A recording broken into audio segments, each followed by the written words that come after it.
What's up, everybody? Drifty here from Driftwood Gaming. We're playing some Game Dev Tycoon. Started the game because I put in some new mods that I've never used before, and last time I tried to do this, it just crashed on me, so uh, decided to get started and try it out before I started doing so much recording.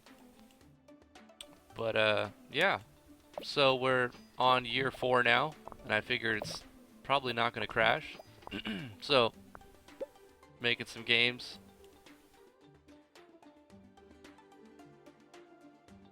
If you've never played Game Dev Tycoon, it's a simulation game where you start in the 80s and you have to make video games in your basement. And it's pretty simple. Surprisingly fun. And on your first playthrough, you're going to be like, I don't understand what all these sliders mean. But after you just mess around and make some games and fail, you know, you'll start getting like tips on what you've done right and what you've done wrong. And then you'll start getting like little hints with like little plus and minus symbols so you can use your past experience to figure out what works. And you can do like game reports. Right here, generate a game report on the past games that you put out. And then that'll give you more hints like, oh, this combo works with this. Oh, strategy games work good on this. Simulation games work good on computers. And then after you release a game, you get a score.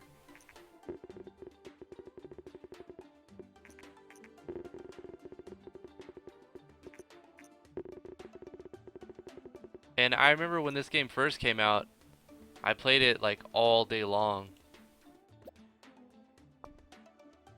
A long time ago. This is like, I don't even know, 2 years ago or something. How long has this game been out? Not sure. But let's go ahead and generate another game report. And as you do the game reports, you'll get research points, which you could use to like unlock new topics for making your game.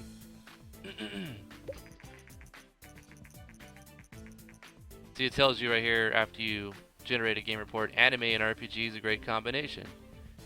Gameplay is important, blah blah blah. Let's make a new game.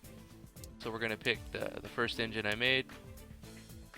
We're developing for, basically you start off with just the Commodore 64, but they're all like renamed. Like instead of the Game Boy, it's the Game Ling. Instead of the NES, it's the TES. Just to get around copyright BS.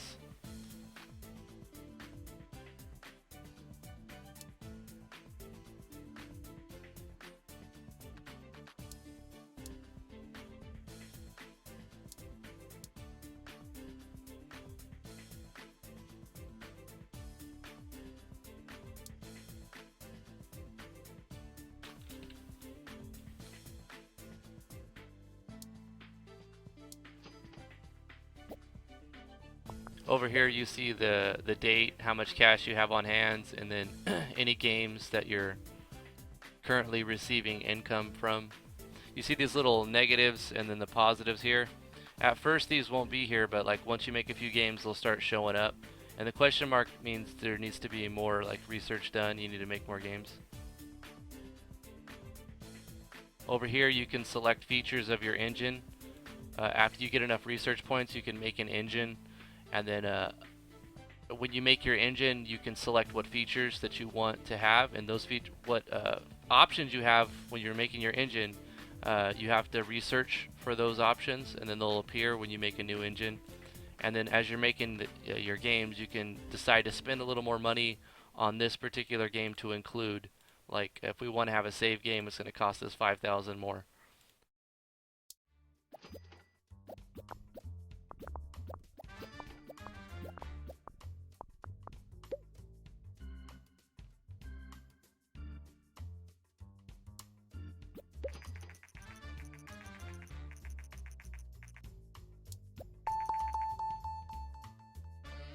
And then just as time goes on, new research options will just show up. do, do, do, do, do.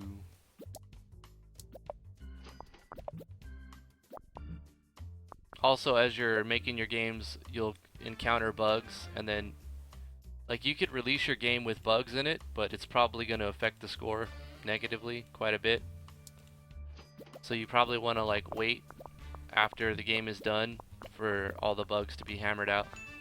See, we could finish it now, but if we wait like another week or two, we can hammer out all the bugs.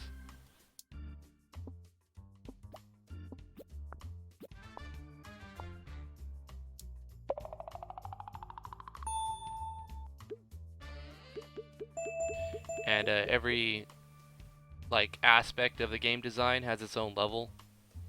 So as you make games and like you focus on one area, some of them, some aspects will level up faster than others. It's a really fun game. I mean, it gets repetitive, but there's a lot of mods right now, so you can kind of add new topics and all kinds of other stuff. So we can spend money and our research points to like get new features, but these features won't actually be accessible until you build a new engine with those features in them. So we'll probably get a little bit more research points before we build a new engine. So let's do a game report.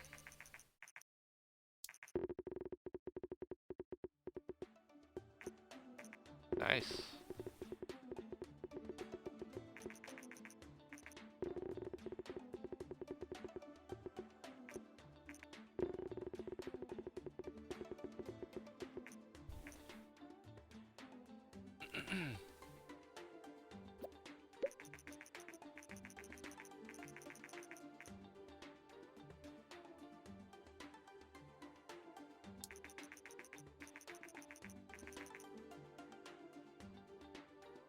The game gear. The Vina gear.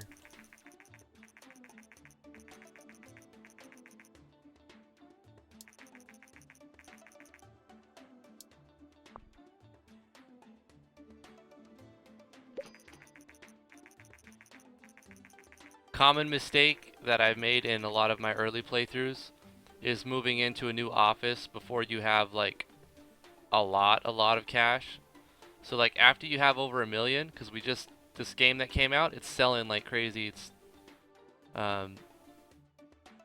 but you probably want to wait a little while because the rent for your basement is really cheap. But when you move into a new office and you start hiring employees and stuff, it starts getting really expensive, and if your games aren't selling, you're just going to bankrupt and lose the game. It's kind of hard to lose the game if you just stay in the basement. I mean, at first it'll be a little difficult because you won't know what to, how to change the sliders.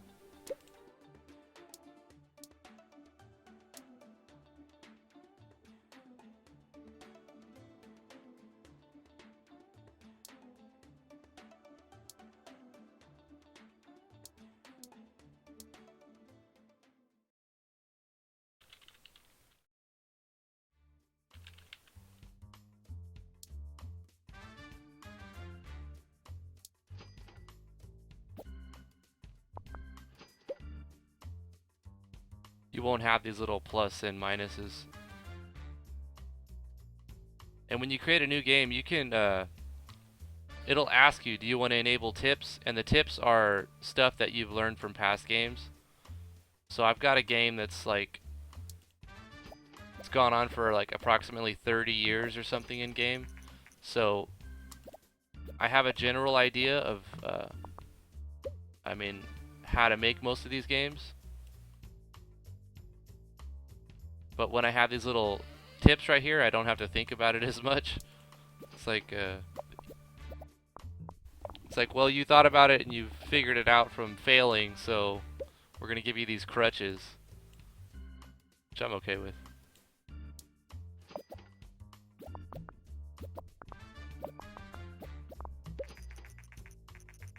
I honestly wish they would make like another one of these, like a more updated version, more features, and like more sliders and more control, and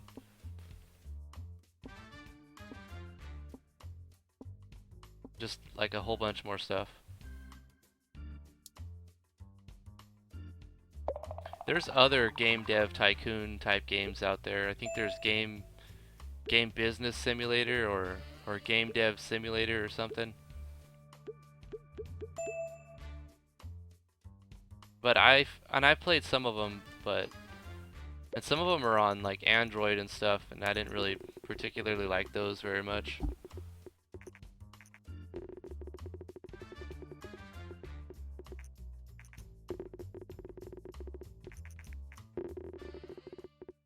Let's see if we can get one good game, and then we'll close it out right there. I'll show you how to build a new engine. So before we build a new engine, we want to use our research points. So let's do a game report and get some more research points, and then we'll spend those research points.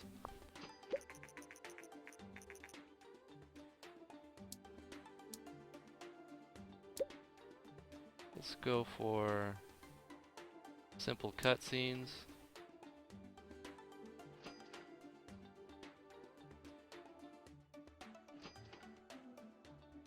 Yeah, this game isn't selling very well. Not too bad, but oh no, the Commodore 64. Nah, I don't want to move yet. Want to get a brand new engine, spend all my research points, and then maybe move.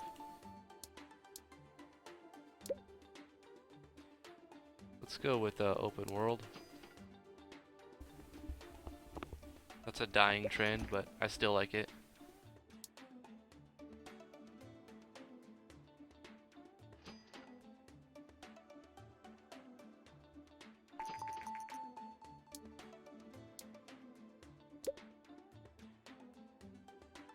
Better dialogues, most definitely.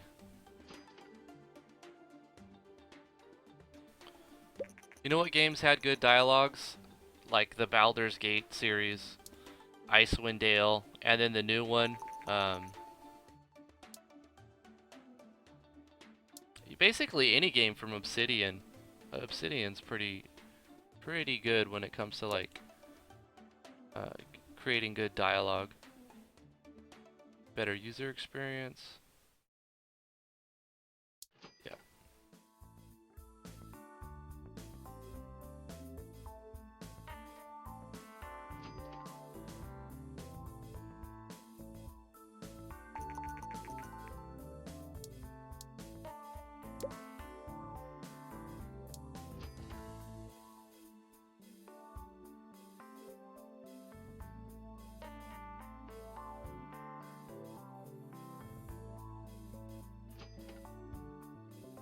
It's only 8K a month. But if we move up, it's like 50K or 150K or something every month. So it's getting ridiculous. We'll go ahead and go casual games.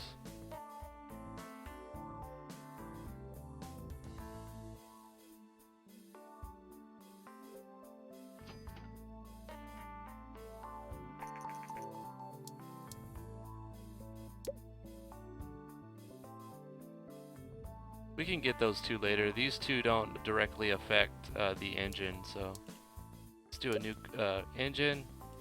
We're gonna call it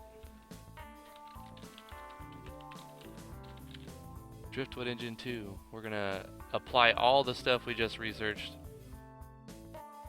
It's gonna make the engine cost more because it's got more features, but it'll make it better. That's 260 thou.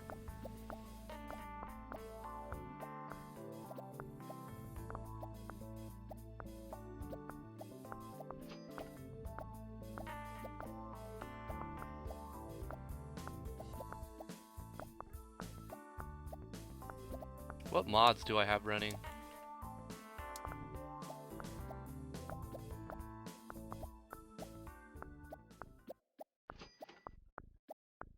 I've got a bunch of them that aren't activated because I know that some of these crash. So I'm using the Game Dev Tycoon mod API, Ultimate Library. I think that gives more topics and stuff. Yeah, extra topics here.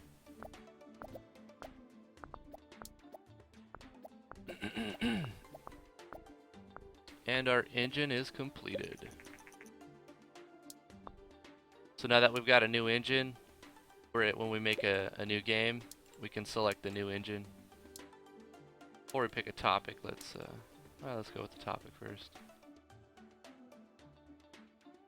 Let's make a game dev simulation on the PC. We're gonna call it Game Dev Tycoon because Icon has meta.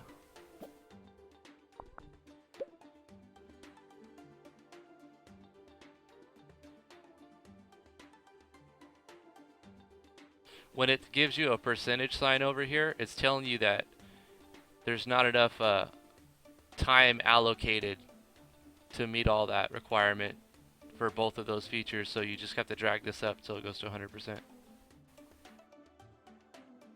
Or take off one of the features. I mean, you could still proceed, but it'll... it's just like you're paying more and it won't be a completed feature.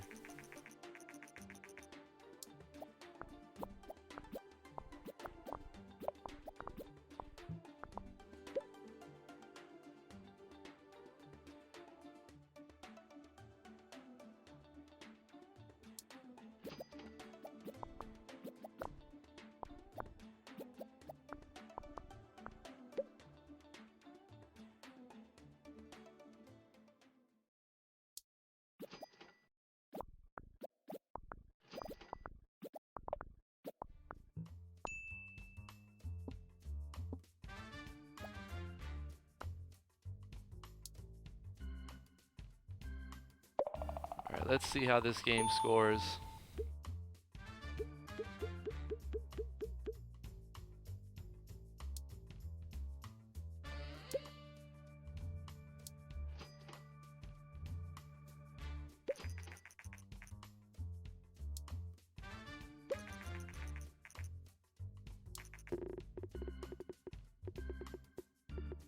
A 10.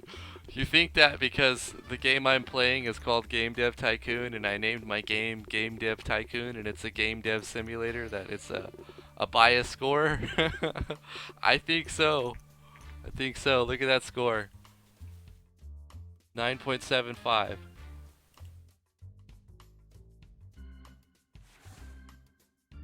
Inception. Develop a game, the game within the game. I got an achievement for that. Yep. I had a feeling that something like that was gonna happen. Yeah, I think this game will bring us enough money to go to the next level. That's gonna do it for this episode, guys. I don't know if I'll do another episode on this. It's sort of random. Let me know if you want to see more Game Dev Tycoon. If you want to get it, you can get it on Steam. But thank you guys for watching. Thank you for being awesome. And we'll see you on the next video, whatever that is. See you guys.